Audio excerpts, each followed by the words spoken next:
This has been a year of great loss for many people.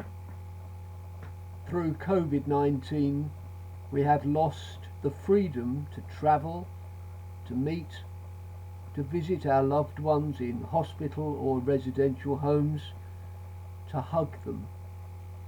Some have lost their work.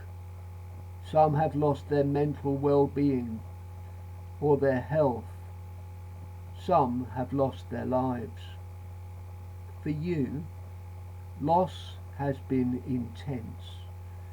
You have lost someone that you loved, and you've lost the ability to celebrate that person's life in the usual ways of a fully attended funeral service and then a wake. These things help us cope with our loss, and without them, our bereavement has been so much harder. We've also lost the chance to hold our usual annual memorial service in Holy Family Church, and that's why I'm sending you the link to this YouTube clip today. Many of us feel that we are floundering in the darkness. There seems no end to the COVID crisis, and we are in the dark about how the restrictions will change. For example, what will Christmas be like? It will be so hard if we're not allowed to get together with our families. At Christmas in church, we will be reminded of the words of St. John about Jesus. The light shines in the darkness, and the darkness has not overcome it. Just as in the creation story in the book of Genesis, where God's first words are, "Let there be light," so Jesus, born in the night, in the darkness, is a sign of God's hope and life in a dark world. John says it might only be a tiny torch beam, but what a difference that makes when you are out on your own at night, or indeed at home when there's been a power cut. I often ask school children in assemblies, can you see further in the daytime or in the night time? And of course they always say in the daytime. But it's not true, is it?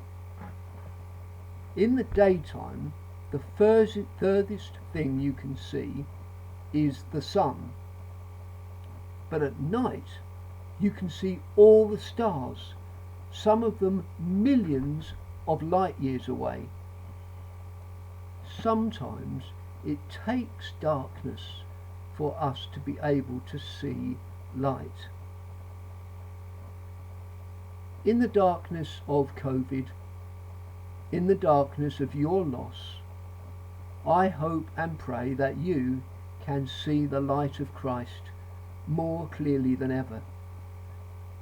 He is always there for you, but like the stars, we only see him in dark times, or at least we see him clearest in dark times. That light of Christ brings hope. It's a hope that we are never alone. It's a hope that our loved ones live in his presence forever. It's a hope that we will one day be reunited because of his all-surpassing love. It's a hope that in the end, light and life will have the last word, and darkness will be defeated.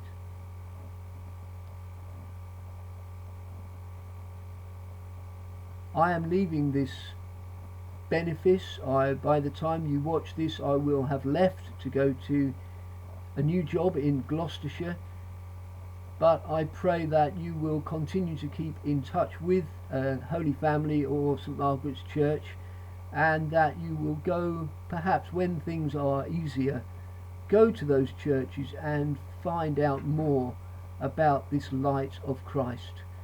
because without it, I think life is virtually impossible to navigate in these days.